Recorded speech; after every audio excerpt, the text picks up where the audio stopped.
Hello and thanks for staying with us. Welcome to Business Trends for today. Ever since the setting up of the Lagos Wharf Landing Fees Collecting Authority, one sole area that has made fees collection almost unjustifiable is the sorry sight of roads around Apapa and its environs. However, the chairman of the agency, Engineer Joe Igbokwe, explained that the authority has not relented in agitating for more infrastructural facilities from government to enhance business operations in Apapa, especially the Apapa and Tinkan Island road networks. In this interview, Engineer Joe Igbokwe shed light on these and other germane issues. Enjoy watching.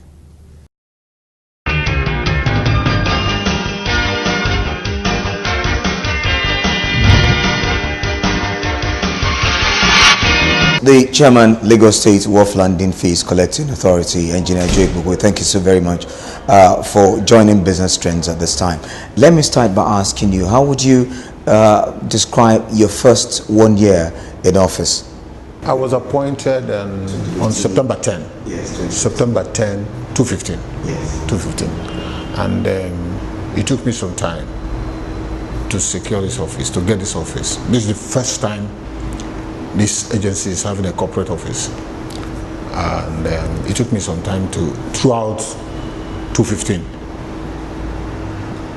till about May 26, 2016.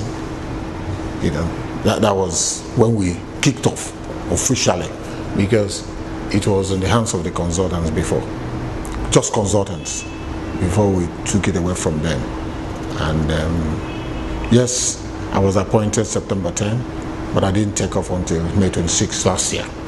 And May 26 last year, just about 6-7 months. And well, it's been very good. We have a corporate office, and we know our clients, and our clients know us. And we've been trying to understand the system, to understand the nitty-gritty of the system, and how to do this work, applying common sense and intelligence, you know, away from the way it was being done before. Applying technology, engagement, you know, conversation, you know, and we have been making progress. A lot of underground things you may not know, you know, have been going on. And then we've been trying to unravel these things, you know, to be able to know who and who we are supposed to be dealing with, and how to do this work effectively. It's not been easy. It's not been easy. But I have an experience. I had a stint with telecom operators in this kind of business for almost 10 years, and I'm coming from that experience, and it's helping me to deal with the challenges that I'm facing here. And it's enormous, but we will get there. Okay, having taken about 5 to 6 months to settle down, and about some 6 to 7 months doing some work, what were the most challenging? What would you describe as the most challenging period of this time? First, I was not looking at, getting into the business immediately. Because first, I took a mental note. I moved around to see the Tinkan Island, the Apapa, where I'm going to do the business. I found out that we don't have roads. We don't have roads. And you don't have to be asking trucks to pay you the little fee they're paying, 1,000 for a 40-feet container, 500 for 20 feet. And then cars solves 300 naira. That's what they give to the local governments. This money does not go to the state coffer. It's strictly meant for 57 local governments and LCDs in Lagos, with the local governments and LCDs domiciled within the vicinity of the ports, getting a lion's share.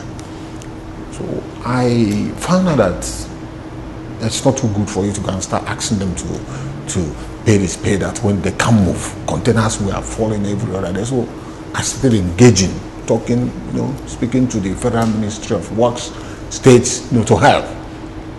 And I won't be happy until I see the whole of Tinkerland fixed and the whole of Apapa fixed. That's when you start talking. Because one thing I told them, our clients, those who are supposed to do business with, is that this is going to be a symbiotic relationship, give and take. My own is to draw the attention of the government to the poor infrastructure in Apapa and its environment in Ghana land. I mean, in terms of roads.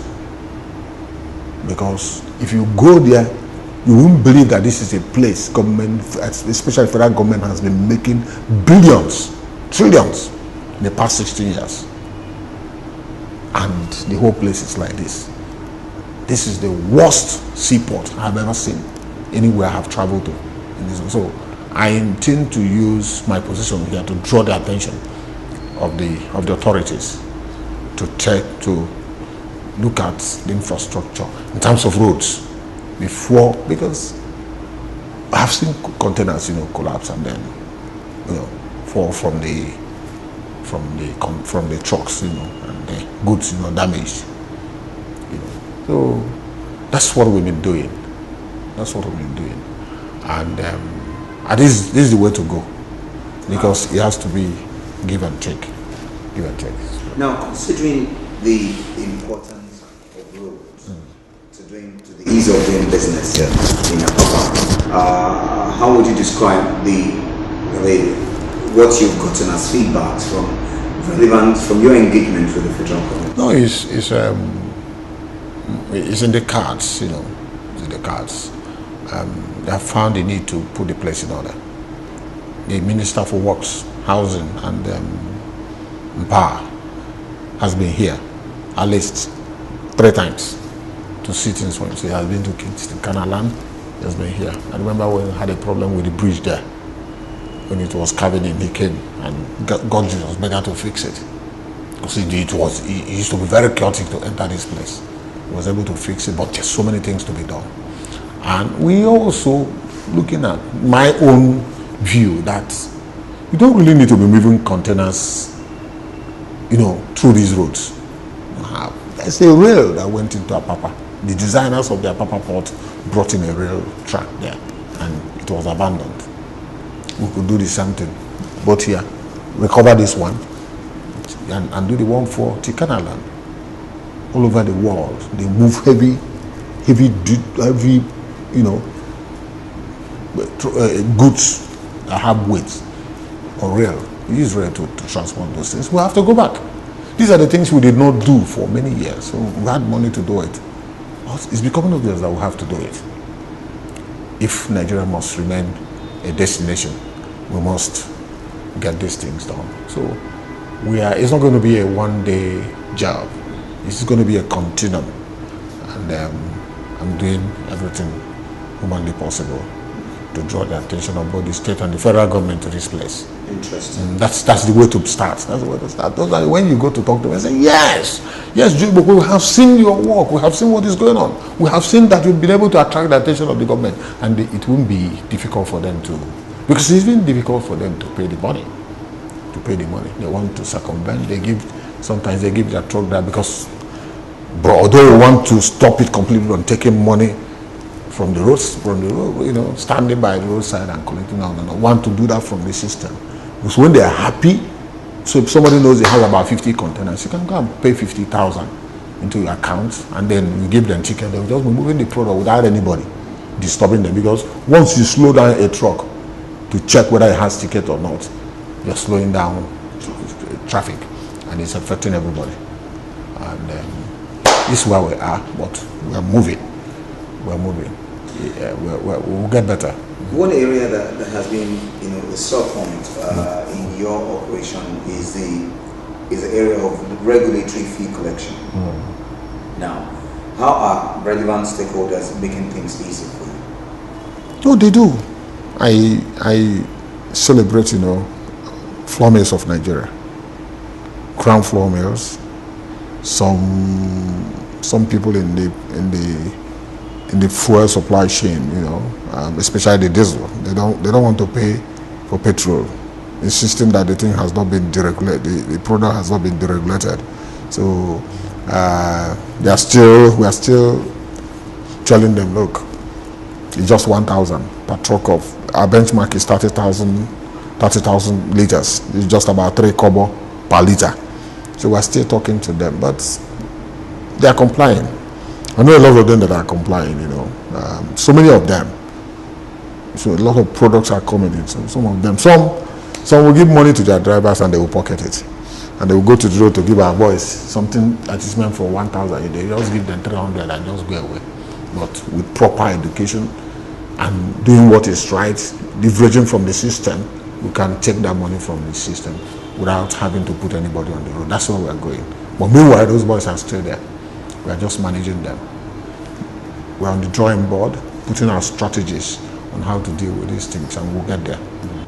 Another area that has been identified as, giving your organization issues is the area of tax collection. What has been the response from relevant stakeholders in this regard? Well, our people are not used to paying tax for years now, since the inception of Nigeria. Tax has never been an issue. Yeah, it's not a serious thing. Unlike what you see in advanced countries, anytime there's an election, they talk about tax issues. But here, nobody talks about it. Somebody can do a party can use 20 million to do a party in just one night and will not pay 5,000 naira tax. But Lagos State has been able to change the culture for years, since 1999, from a revenue, from our internal revenue of about 600 million to about 25 billion every month. Yes, from 600 million in 1999 to about 25 billion today. Because Lagos will take that money and you see what they will use the money to do. See, and our people must imbibe that culture. Because that's what is happening in Britain, that's what is happening in Japan. All these developed cities, some of them live on tax. Some of them grow on tax, Because the more population you have, better for you. But people must see what we are doing with the money. You can't take money from people and you pocket it. No. But if they see, Lagosians see it and they believe in this government, and it's being replicated all over Nigeria. Because what happens is that they only wait for Lagos to start something and you see the other states coming in. They will just come and copy. When I started LASIMRA, as Lagos State Infrastructure Maintenance, to regulate telecom operators, their mast and underground facilities, I remember some states came, about 12 of them, and I helped them I provided the template for them to know. They needed not to reinvent the wheel. So I just gave it to them and they started.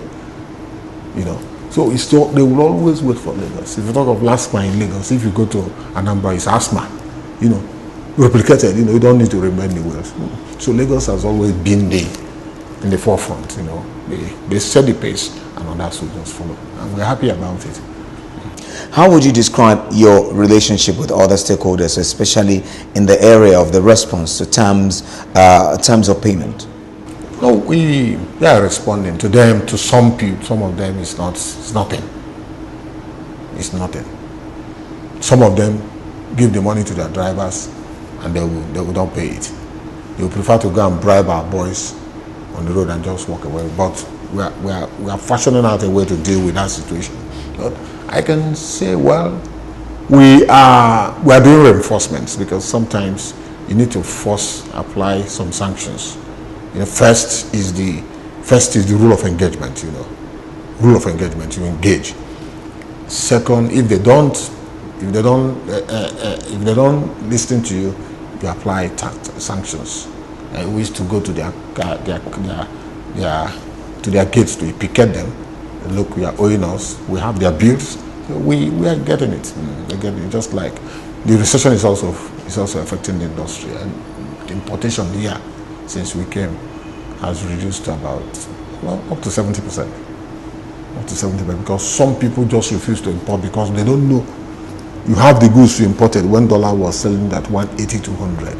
You have not sold them, and you want to go and import the same good when the exchange rate is about 450 to 500.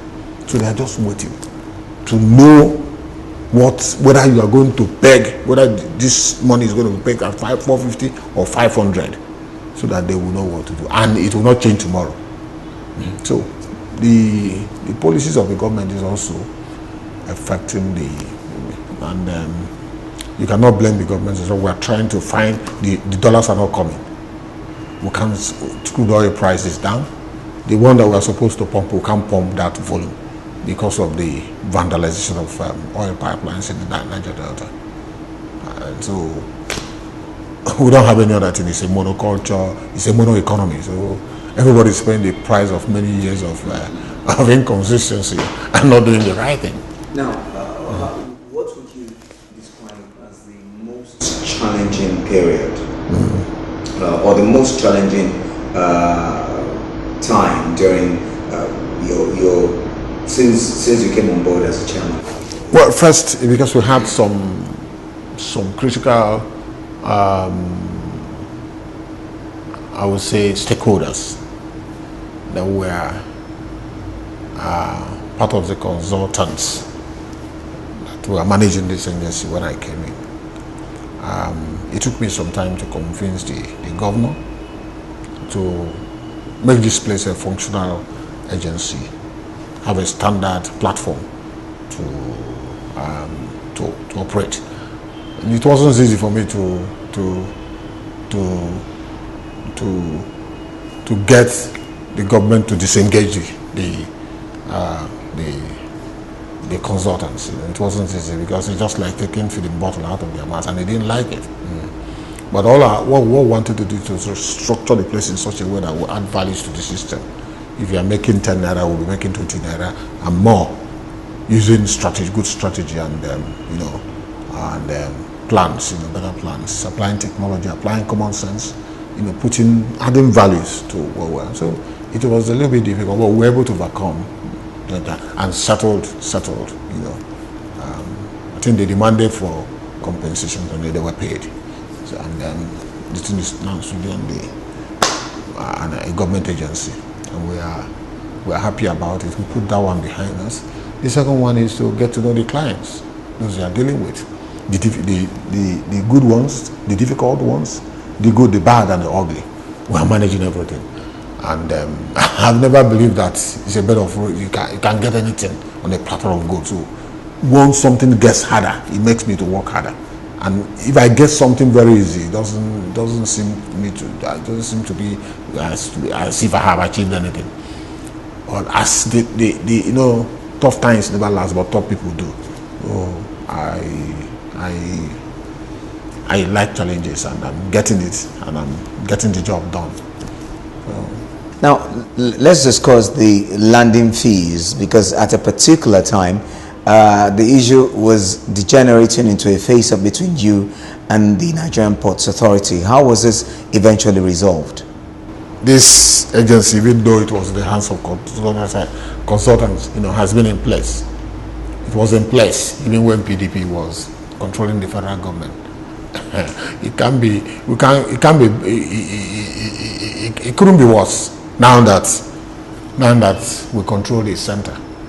And like I said, it's peanuts 1,000 or 40-feet container, and the money goes to local governments for the wear and tear and the problems. These trucks, sometimes last year or 2 years ago, people who live in Apapa cannot go out. They can't go out because of traffic. So they pay the price. So we're asking to pay a little money to them for these inconveniences, for these troubles. And your Rose Island, I don't think anybody works there. It's a state in the United States. It's a matter of about 450,000 people. They have oil, and government pay them heavy compensation. Some of them don't even work, so they enjoy themselves. It's just like the 13% derivation in Niger Delta, the NDDC, and the Niger Delta Ministries. All these things, those things are meant for those people, because oil is big from there. So they have these seaports. I told you the money is for local governments, because all these vehicles will have to pass through. First, you move out of Apapa, you go into Apapa Gomo, you go into Surere, you enter Ojodu, you enter Okota, just like that, it will just be going. So let it spread. Because if you have a breakdown somewhere, if a container fails somewhere, it's going to affect everybody that lives all over Lagos. So that is it. That is it. It's not too much. It's not too much. Is the maritime business and activities an exclusive right of the federal government?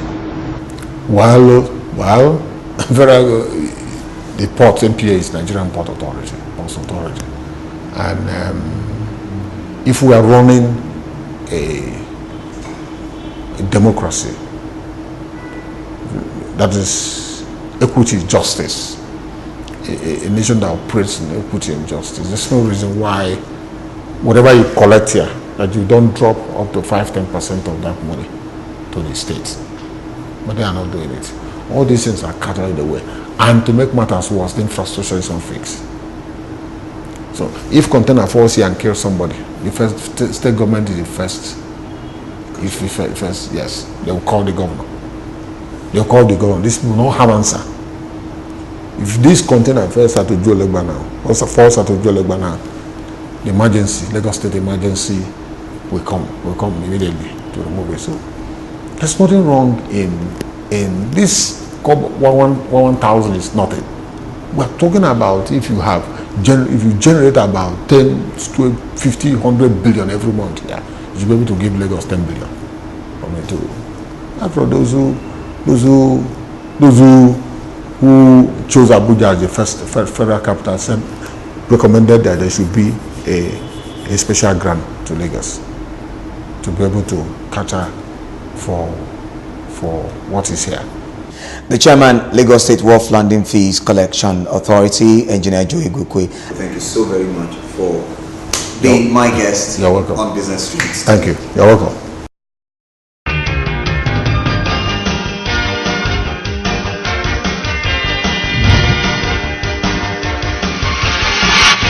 That's Business Trends for today. It was nice doing business with you.